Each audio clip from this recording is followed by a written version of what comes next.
Good afternoon and welcome to UK Theme Parks. My name's Adam and yes, we are back for another try here on UK Theme Parks to try and get the Chessington top 15. Yes, that's where we are. Hello in the chat, Theme Park Draft, good to see you Kurt. Maya, the stream started, we're here.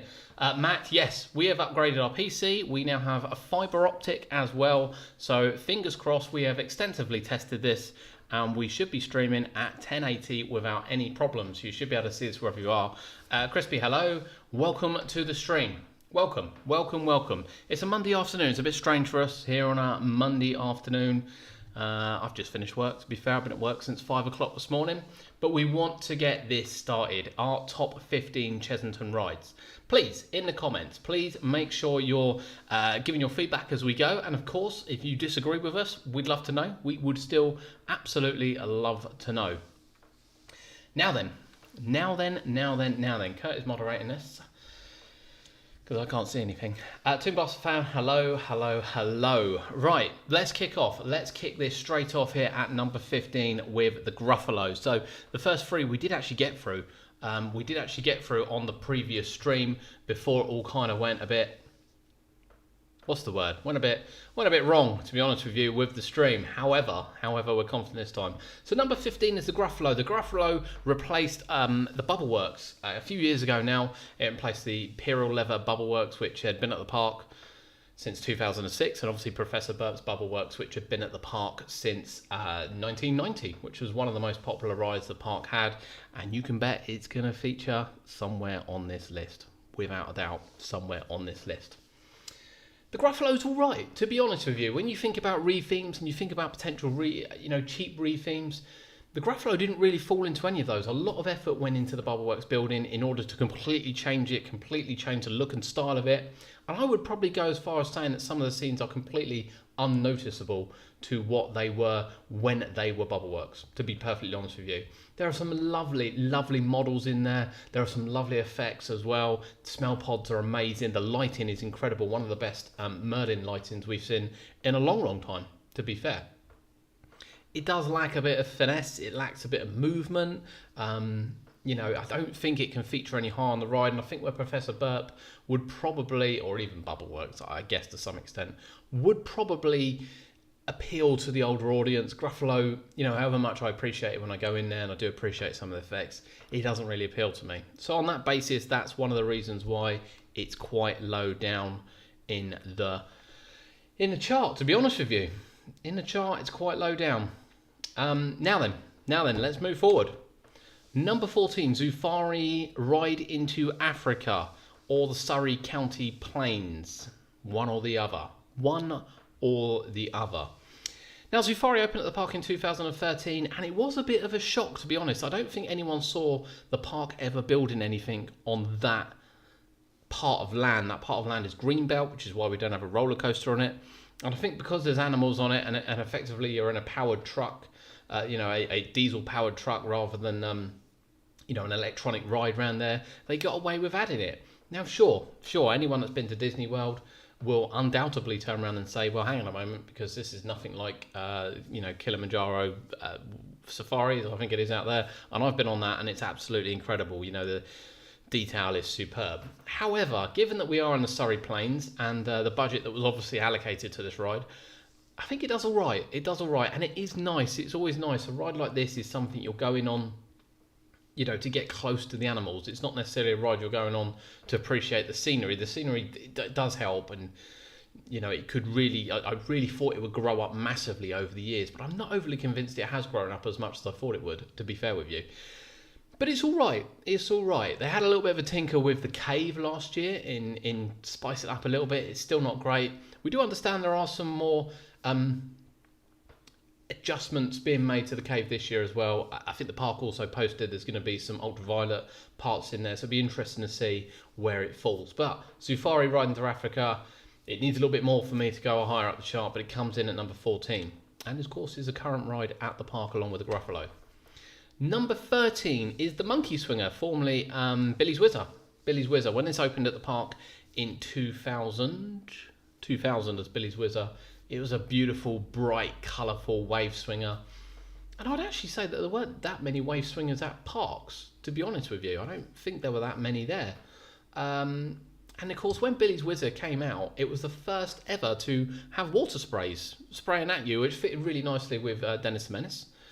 And of course, they've kept that moving on to Monkey Swinger. Now, I could quite easily have put Billy's Whizzer here because I am going for versions of the ride, but it's just something. I love the Wild Asia theme, and I miss Beano Land. I miss Beano Land incredibly. The fun of Beano Land, the colour of Beano Land. But I actually think that the Wild Asia theme suits the Wave Swinger better. I think the detail on the Wave Swinger, on the Monkey Swinger, is far, far better than what it is on what it was on Billy's Whizzer, and that's the reason why I've chosen Monkey Swinger to come in at number 13 as opposed to Billy's Whizzer. But that's not to say that Billy's Whizzer wasn't a great ride, and I think the water effects probably work better with that ride because of it being Dennis the Menace and mischief and things like that. I think it worked really, really well. Monkey Swinger in at number 13. Number 12, and this will be a controversial one, is the Scorpion Express. Now again, we are taking into account all the rides, all the re-themes of the rides, and that's not to say Runaway Train won't feature further down the line. But Scorpion Express, now when they shut the Runaway Mine Train, I was probably one of the only ones that wasn't that bothered they had done so, to be perfectly honest with you.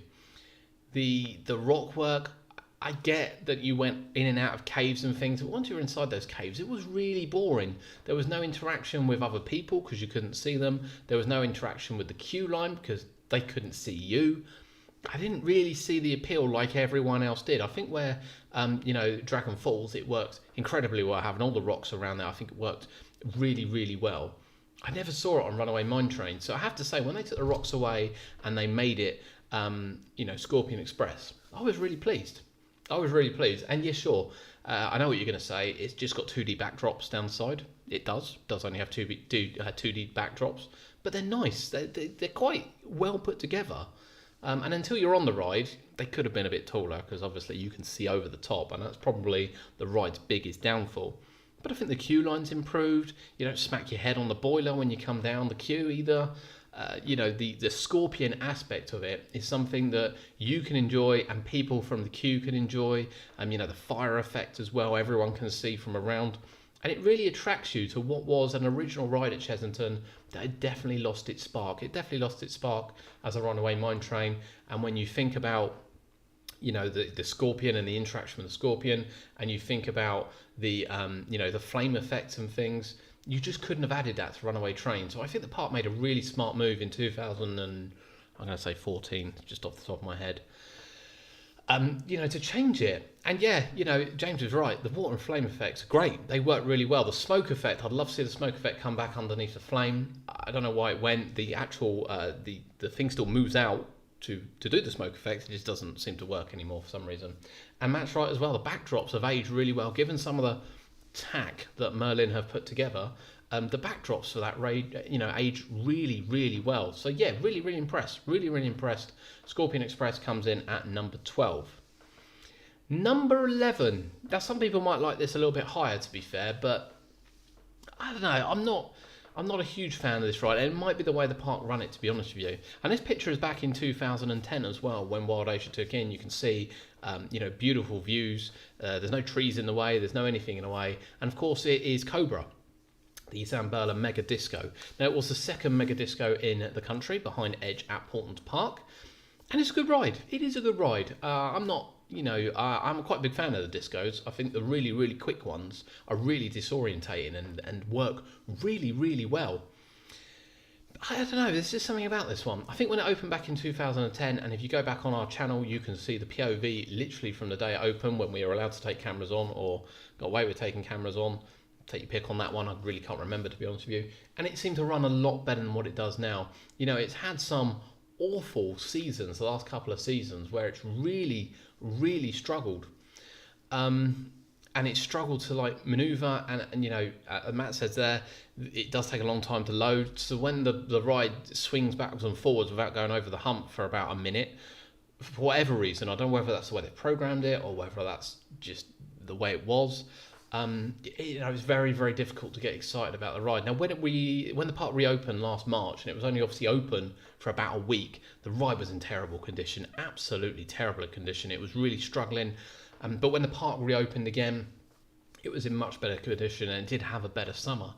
But it just, yeah, you know, the whole fear, and this is why people didn't like Slammer at Fort Park. It was the ride cycle is great, but getting up, getting down, getting on, getting off really does ruin the experience. And I think this is where Cobra suffers. I don't know whether Edge suffers as the same. I don't know. I don't know. Leave your comments below. What do you think? Cobra, Edge, which one do you think's best? Number 10 comes in at the Black Buccaneer. This nearly made higher and probably should have made higher. So this was formerly the tallest swinging pirate ship in Europe, and this opened back in 1988 at the park and lasted right the way through to the 2000 and, well, kind of 20. I say 20. I mean, it was open for a day for Winter's Tale, but in terms of the season opening last year, obviously Black Buccaneer didn't open at all. You know, it's had quite a lot of extensive work done the last few years with apparently new supports, and, you know, the boat was redone and everything, but it just gave up. But Black Buccaneer was a fantastic ride. And one thing I'll credit to Chessington, when they went to a family park only, they didn't tone this down. They didn't just go, well, okay, family park now, we'll run it like Legoland do. They kept this thing at one point with a 0.9 metre height restriction, reaching swings of sort of 65 feet in the air if you're sitting at the back. And I can tell you now, from taking the children on it when they're much younger, it's terrifying. It's terrifying at the back of that boat. Terrifying at the back of that boat if you're young and you're little. And it was insane. It was arguably for a long time one of the best rides that Chessington had, and really underrated. And usually you could get such a good ride on it as well. You could go there on a quiet day. You'd be the only one there. You'd be the only one there. And of course, it probably should be higher in there. And the replacement, you know, I said in the comments, the replacement probably isn't going to be quite as good, which is, you know, a bit of a shame. But I will reserve judgment. Because even though Bounty is a lot smaller at Drayton Manor, it does pack a bit of a punch the way it swings. So it'd be interesting to see. The Blue Barnacle isn't as big as Black Buccaneer, but it is actually bigger than what I thought it would be. I thought it was going to be a lot smaller. So it will be really, really interesting. You know, whether or not it will be better than Black Buccaneer. It's a bit of a shame the park had to scrap it. It must have cost, I don't know what the cost would have been, but if they need to buy a new ride rather than fix it, can't be very good. But yeah, Chloe, was an amazing ride. Number 9, Terrazoon. Now then, this was a replacement, the direct replacement, we'll just add, for the Fifth Dimension back in 1994 when Forbidden Kingdom opened. Forbidden Kingdom opened just with Terrazoon. Oh, smack that out the way there. Just with Terrazoon. And it was different. You know, the Fifth Dimension was something else. It was very weird. It wasn't too interactive. It had, you know, Zap-O-Matic and some of the music and sayings in there. I'll never forget. Never forget at all. And yeah, it just, you know, it was a bit odd. Fifth Dimension was a bit odd. It didn't really fit a theme. You couldn't really theme anything around it. It was very odd. So Terrazoon came in 1994 and really took the mantle. You know, the animatronics were top notch back then. 1994, the animatronics were incredible. When you think that some of them still survive now as Toon Blaster, they were incredible. The storyline was brilliant and the music was absolutely fantastic. The music was amazing. And what ranks this so high for me is the finale. If you haven't seen the finale, there are Terrazoon videos online. I sadly don't have one, but there are Terrazoon videos online. And I can tell you now, the rock at the end, I'll just never forget it. It was just brilliant. Absolutely brilliant. So Terrazoon, with its massive effects back in the day, and even right the way sort of, you know, sure they let a few things slip, right the way back to the end. You know, just amazing, just absolutely amazing ride, really was. Now, number 8 comes in at Tiger Rock. Now, this was a difficult one, actually. This was a difficult one, Tiger Rock, because I was a real fan of Dragon Falls, Dragon River, whichever one you want to call it, depending on where you were, back when the rock work was up. Just say, James, yeah, the dual box music was incredible. Tiger Rock, just does it for me a little bit better. I love the rock work, and I was gutted when the rock work was removed from Dragon Falls. You know, that's when they should have rethemed the ride. 100%. That's when they should have rethemed the ride. It lost everything. It lost half the tunnel. It lost the story. It just lost everything that it had going for it. And I know they were going to do it a bit sooner, and budgets came in, and they couldn't do it. But Tiger Rock is a real immersive experience. You know, the station's been really nicely done out. It's probably the best it's ever looked. You've got some projection effects, some lighting effects. It's a little bit cleaner than what it has been in the past. And of course, the first half of the ride doesn't really change much in terms of what you see. There's no tigers there or anything like that. It hasn't really changed a lot. And then, of course, you know, you drop into what used to be the dragon. I still think they should have kept the dragon. I think that was a real missed opportunity for them to sand that off. But once you're in a tunnel, all of a sudden you've got you know, new effects. For those that remember Dragon River, Dragon Falls, it used to have a waterfall and it used to have blue lights and the waterfall used to stop as you get to it. So it did have something in there, but not as interactive as what it is now, because it's far more interactive now than what it ever has been. And then, of course, you've got the tigers. You know, you can go around. You know, you can go around and you can look left and you can look right, and then you know, there's far more for you to engage in than what there was when it was Dragon River. You know, you could see either Samurai or Peking Heights or Magic Carpet in the background, but you could never sort of, you know, there was just nothing there. And now, of course, you can float by tigers. You know, we're not going to get into the debate whether or not they should be there, but you can float by the tigers. You can get some great views. And of course, the actual tiger mountain part, the fact you can see over the whole lot now, you know, it's just amazing. It's absolutely amazing. I really, really love it. I really think it's great. And I think the fun, you know, the structure they've put at, you know, the tiger structure which you drop into is far better than what they had there before. And that's what ranks Tiger Rock higher for me than Dragon Falls and Dragon River. Now, I know everyone will agree with that. You know, the nostalgic people might feel differently, and I do wish they kept the dragon. And yes, I'm pleased the Buddha better be being repainted for this season, because that thing looks horrendous, absolutely horrendous. Hello, Aaron, by the way. Thank you for joining. And yeah, you know, the lighting. I mean, Chessington lighting is fantastic, Chloe, as you go around. Absolutely fantastic. But you know, on Tiger Rock, it really excels. When you think a lot of parks closed their log flumes, or did close their log flumes, obviously before we ditched them all. Tiger Rock's always stayed open. The lighting's been amazing. It's in a really beautifully lit area. Yeah, brilliant. Absolutely brilliant. Number 7, the Rattlesnake. The Rattlesnake, the Maura Wild Mouse Ride, which has been at the park since 1998. It's a pretty standard model, to be honest with you. It's nothing special, arguably, but it is in a pit.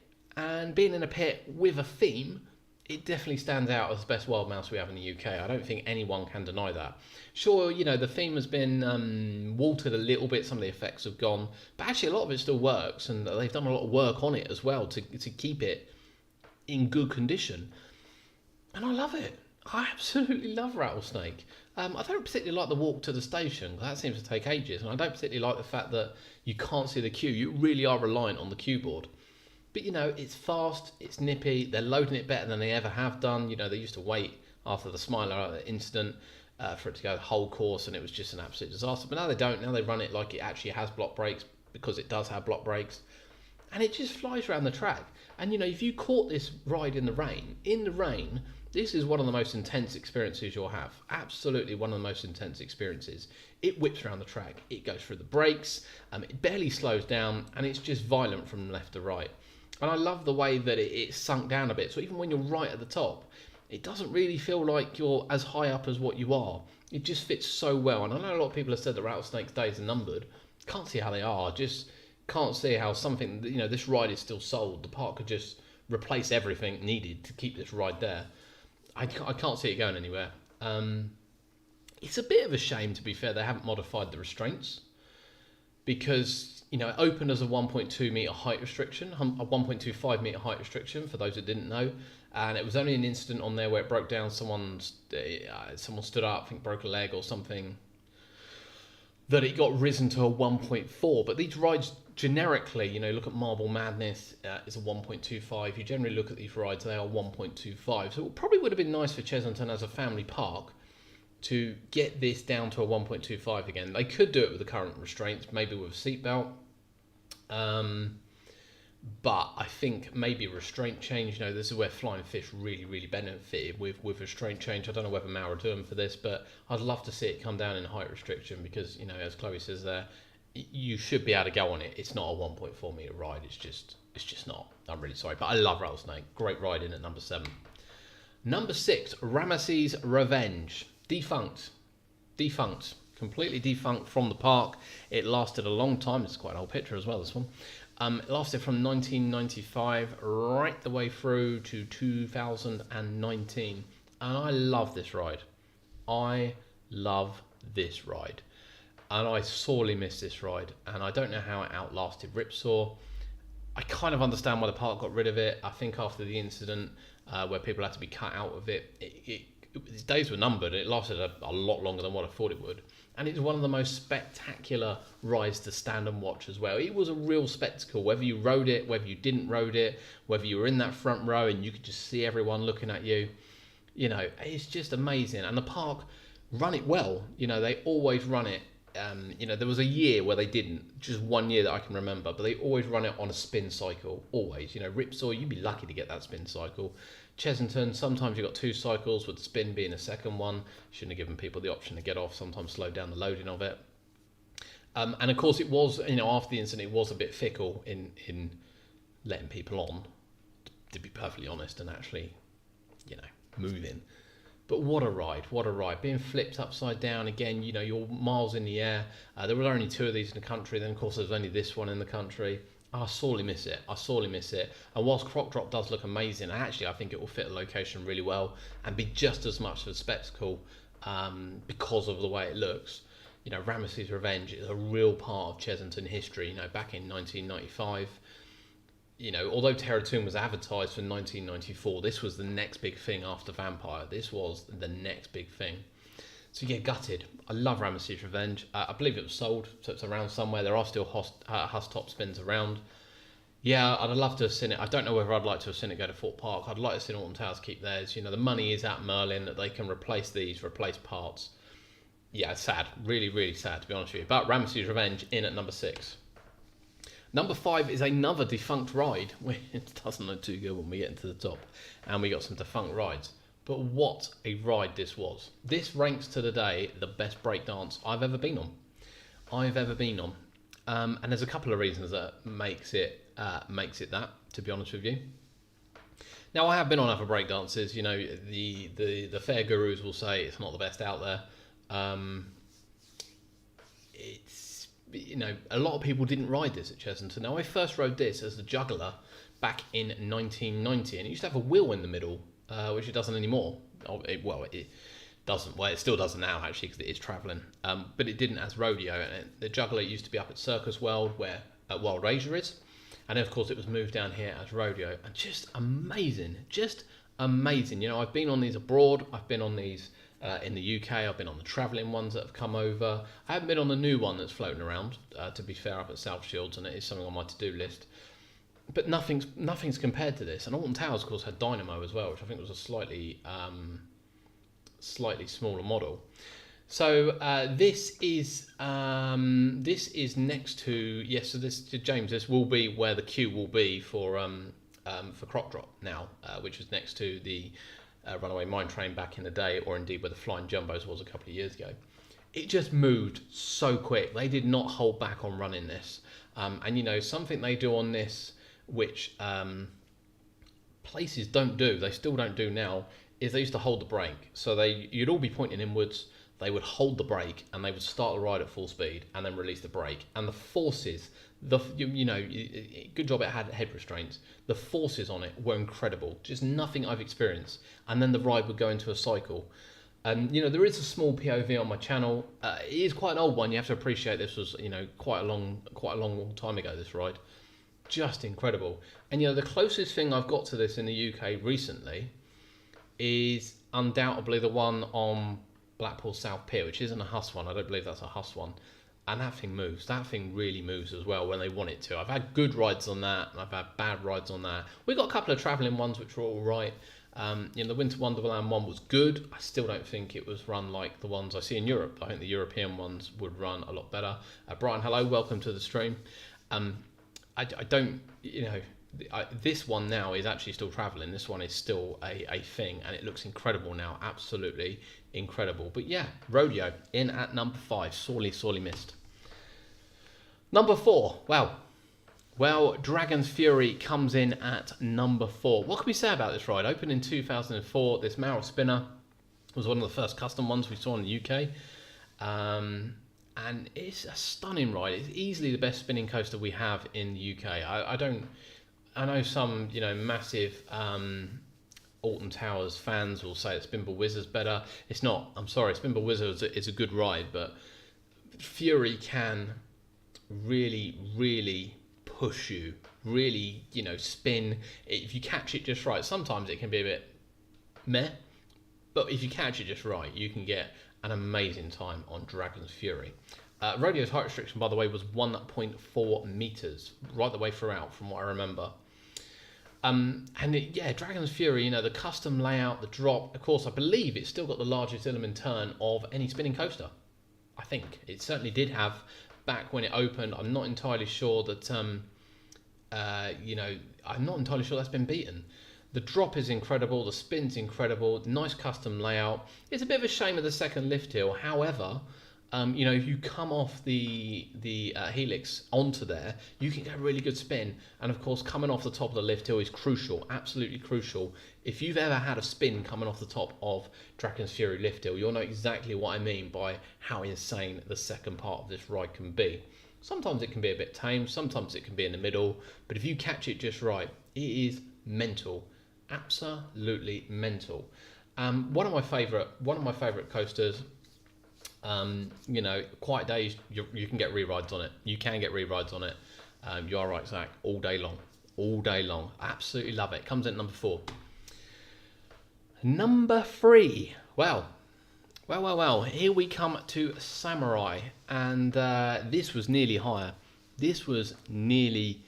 Nearly higher. Samurai ranks as one of the best top scans that we had in the UK. Now, it wasn't the first. I believe Top Buzz was travelling before Samurai came. And of course, this is a travelling ride, and many of you will now know it as being at Fort Park, because that's where it is. It's at Fort Park. But at Chessington, it was a very, very different ride. Still a 1.4 metre height restriction back before Chessington, toned it down for the family. This was one of the last big rides to, sort of leave. It was incredible. When this thing opened, people looked at it. Unless you come across Top Buzz on the fair circuit, people looked at this and thought, "What on earth is this?" And Chessington did not run it lame. Did not run it lame at all. They did not mess around with this. It didn't run like it does now. I don't care what anyone says. Samurai at Fort Park, more thrilling times going on the adventure carousel. Honestly, it's run so badly, and anyone that's been to a fair circuit will know how badly it's run. And I have to say, the fair circuit ones we've got now, I still don't think run as well as Samurai, and that'd be another controversial one. But a lot of people I know didn't ride Samurai at Chessington. They didn't ride it, but it used to start with a windmill cycle, which you don't get anymore. A proper windmill cycle before full force, and it was incredible. Honestly, I cannot tell you how incredible this ride was at Chessington World of Adventures. And I don't know who got to ride it there. It wasn't there for long. 1999, 2003 was there for. The colour scheme was immaculate. It rode so well. Now, apparently it's because it rode so well that it was a bit knackered when it had to go back to Mondial for a refurbishment before it went to Fort Park. And of course, it does get run more than the fair circuit ones. That said, still remaining to this day, the best top scan I've been on was the Beast at Fantasy Island. The Beast at Fantasy Island was, you'd get on that and you'd get a 10-minute cycle. I've been on that by myself. I've been on Samurai by myself. It's unheard of these days. But back then, you could rock up to Samurai, you could be the only one on it, and you would get an amazing cycle. The Beast still ranks as my favourite top scan. I've never been on anything since that's beat that. And, I've been on Top Buzz, Space Roller, the two extremes that are going around, the Samurais. I've been on them. I've been on what we would class as the best ones in the UK, and the Beast was right top by a long shot. The way it was run was absolutely incredible, and Samurai comes in a really close second. And I know people don't believe this now because Samurai at Fort Park honestly is one of the worst top scans I've been on. And I'd remember it from being Samurai at Chessington when it was just something else. And of course, over on our channel, we don't necessarily need to plug it, but we are definitely going to plug it. We have the only ever recorded on-ride video of Samurai at Chessington World of Adventures. And there's a full on-ride video, and you will see exactly what I mean. Moving on. I mean, probably with this one at number 2, you probably guessed already what number 1 is. However, number 2 comes in at Professor Burp's Bubbleworks. What a joysome ride. What a joysome ride experience Professor Burp's Bubbleworks was. Do not confuse this, please, with Imperial Leather Bubbleworks, because just don't. Please don't confuse it with Imperial Leather Bubbleworks. You know, this is Professor Burp. You know, when I went on this ride in 1990, I was confused, but absolutely blown away. You know, just what was it? What was it when you first went on it? You know, and I'd say I went on it a year it opened. I just remember going around it, and I was just like, "What is this? What is this ride?" The music, though, the music, still one of my, if not my favourite music, probably with the number 1 ride, the old number 1 ride. Still my favourite music. You know, the soundtrack throughout the ride was incredible. You know, this was back in the day where we had decent animatronics and we had some, you know, bright, colourful lighting. Didn't have LEDs, but we had a real nice lighting setup. We had seamless music between scenes, absolutely seamless. And of course, the fountain finale. Now, those that never went on Professor Burp's won't appreciate the fountain finale for what it is under either Bubbleworks or indeed what it is under Gruffalo. But you get in there, the music would be so loud. You know, you could hear it. You could hear it across Transylvania, the music. You could hear it outside. You could hear it everywhere. And it was loud. And you'd have strobe lights. And you'd have bright, colourful lights. And you'd have Professor Burp in the middle here, as you can see on this picture, you know, pushing up on a fountain. It was just so good. Mirrors around the outside kept the effect that, you know, there was more water and more lights than what there was. It was so well put together. It was a masterpiece and easily my favourite dark ride ever. Obviously now, you know, it's not here, so I have to pick a different one, but my favourite dark ride ever. It's just so good.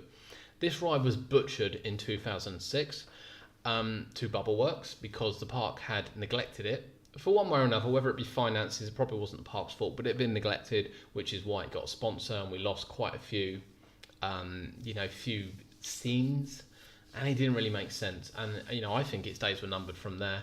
The music changed as well, and after peer pressure, they had to change the music back. It took them years to get it seamless again. They took away the strobe lights because of epilepsy, even though it had been on the ride 15 years. You know, there were a lot of excuses for the things they took out, which they could have left, which would have just enhanced, you know, the final experiences. And of course, we own some memorabilia from Professor Burp's Bubbleworks. I have the hygiene room sign on my wall. You can't see it, sadly, because of the webcam. I have one of the cups. Only 2 cups were sold out the free. I've got one right here. I've got a mango as well, and we were here for the closing, so we've got a couple of boards. I love it. Absolutely love it. I used to own the big 6-foot bottle, which I stupidly got rid of. Stupidly got rid of. But Professor Burp's Bubbleworks, one of, if not the best dark ride ever in the UK, ever. Not changing my mind on that.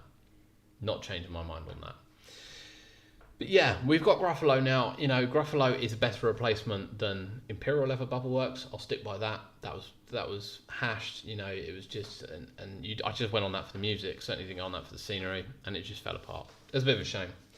So, some honourable mentions, and I do mean honourable mentions. One of them has to be Tomb Blaster. Now then, Tomb Blaster, when it opened, was all right. Tomb Blaster, as it got a bit older, was appalling. Tomb Blaster last year was actually very good. Very good. And I probably didn't ride it enough after its changes, you know, last year. And I think that the music which Nick's done for that is incredible. I think it far suits the ride. I think Tomb Blaster is a darker experience with lighting and a better storyline. You know, it kind of takes away the fact that now, you know, when Tomb Blaster opened, you needed a gun. You had to use the gun. There was no storyline to go to. There wasn't a lot going on. If you didn't have the gun, the ride was boring. Whereas last year, it kind of went back to the fact that if you didn't want to use the gun, you've got other things to look at, and you've got other things to engage with, and you've got a bit of a storyline. And yeah, it missed out. It missed out on the top 15, but only just. I think I need to ride it a little bit more, to be honest with you. I do think I need to ride it a little bit more. Also missing from this is the Magic Carpet. The Magic Carpet was alright. Quite honestly, it was alright. It was nothing special. It was, yeah, it was alright. It was alright. The Magic Carpet was alright. I don't really have anything negative to say about it. I don't really have anything positive to say about it. It was quite a nice carpet. It's quite big. I understand why the park got rid of it. Yeah, bit of a shame. Little G, hi, thanks for joining. Yeah, so honourable mentions for those. Honourable mentions. I think it's going to be pretty obvious which is number one, but when we think about it, top 6 rides here, 4 of them are defunct. 4 of them are no longer, which, you know, I don't know whether that's a good or bad thing. I don't know whether that's a good or bad thing, to be honest with you. I really, really don't. I mean, it's got to be number one, hasn't it? The Vampire has to come in at number one. And I think it does for a lot of people. Not everyone. I do appreciate Dragon's Fury is probably the only other one that people would have as their top ride at Chessington, unless you're of a certain age and you're really appreciating Gruffalo, which I fully understand. And it's, you know, it was a game changer in the UK. Yeah, sure, we had the Corkscrew, we had Thunder Looper, you know, there was the Revolution as well, a few wooden rides and Bullet, and you know, there were rides around, but this was a game changer. You know, people had seen nothing like this because the internet didn't exist in 89, 90. So yeah, sure, there were a couple of these open. No one really knew about the Bat, the prototype for this, which went terribly wrong. And yeah, the Vampire was born from it. And you know, I remember when I saw the Vampire for the first time, much like Nemesis, I was like, I have to pass on that. And the Bat cars were quite intimidating, and yes, they really did swing from side to side. Really, really had some whip behind them. And of course, then it got refurbished in 2001 to reopen in 2002. Technically, it's New Vampire, they classed it as, but it's just Vampire. It still ranks as my number one. And another unpopular opinion, and I know it's an unpopular opinion, I prefer it as it is now in terms of ride experience. I know. I didn't dislike the Bat cars at all. The Bat cars gave some real, you know, I found with the Bat cars, I actually found it more uncomfortable than what it is now. It's aged. Given its age, you know, it's aged okay. That you can get really rough days on it. I do agree with Mutant that you can get rough days on it, 100%. But you can get some really good rides on it as well. And again, it really whips around in the rain. The Bat cars were really quite violent. You know, and they quite loose arrow over the shoulder restraints. They're a bit of a pain to get in and out of. I'm not surprised in the slightest that they got changed. And of course, as little G says there, is how no one has adopted these cars for anything else is baffling. It's definitely extended the ride. Undoubtedly, they were having a lot of problems with Vampire in the current state it was at, and it's definitely extended the ride. Now, sure, this ride could still be better. It was lovely for the 30th anniversary last year that they redid the station, the animatronic working perfectly again. I'm not offended by the new music. It's nice to freshen things up, but the original music was, I say original, actually the original music was completely different to what was played and what many people remember. But the music that was there was beautiful. Absolutely beautiful. And as many people say, at night, this is one of the best roller coasters I ride at night. One of the best that we ride at night. I just love it. Absolutely love it. I like the swing. I love the fact that you feel open. You know, if you go on it and march, you're going to cut your leg off on some trees. It's all of that kind of rustic stuff. And long live the Vampire. You know, there are still these Arrows ones are still open with original trains, which are noticeably heavier than what these ones are. So, you know, it's not a case of this hasn't got life left in it. They have replaced sections of track before, so that can still be done. Vekoma obviously support this. But I love it. I absolutely love Vampire. It's one of my, you know, I switch between this and Nemesis as my favourite coasters. Full stop. I've never injured myself on it, I've never injured myself in it, but I can understand that. You know, it really one thing I like about the Vampire is every time you ride it, you get a different ride experience. It really varies from front, middle, and back, and it really varies from time of day, and it really varies from weather. It's just so varied. I never get the same ride on it. Never get the same ride on it at all. If it goes, the park. The park don't replace it. I'm sorry, they're not getting permission to replace it. You know, they would again be best completely retracking the ride, probably spending 2 million on a brand new track than what they would do getting rid of it and updating any kind of systems. You know, at the end of the day, they could probably get the more updated systems in there, much like the Terrazoon. I think there's options for the park. Whether or not they could do that over a closed season when they like to have it over Christmas, I don't know. But Vampire is number one. I absolutely like it. Josh, yes, we will be doing more top 15s.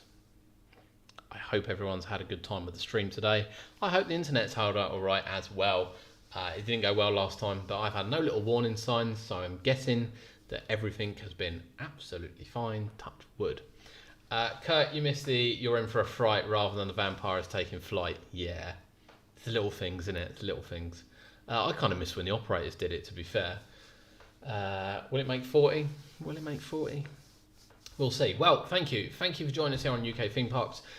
It's much easier to do a live stream for our top 15s than what it is to record it, go through the hassle of editing everything. It's much easier to do this. We will have more top 15s coming. Keep an eye on the channel. We are going to advertise every single stream that we do, so you'll see it in advance. We won't just go live like we have done in the past. We will indeed advertise it, and as you can see, it now works. It now works, people. I really hope you've enjoyed it. Thank you very much for joining us today. That is our Chessington top 15 rides. Please, please, please, please, please, please, please leave your comments below. Let us know what your top 15 are, or top 5. Let us know what rides you missed the most as well from Chessington, because as I said, we've got quite a few in our top 6 that aren't there anymore, bless them. But, you know, thrill seeker at heart.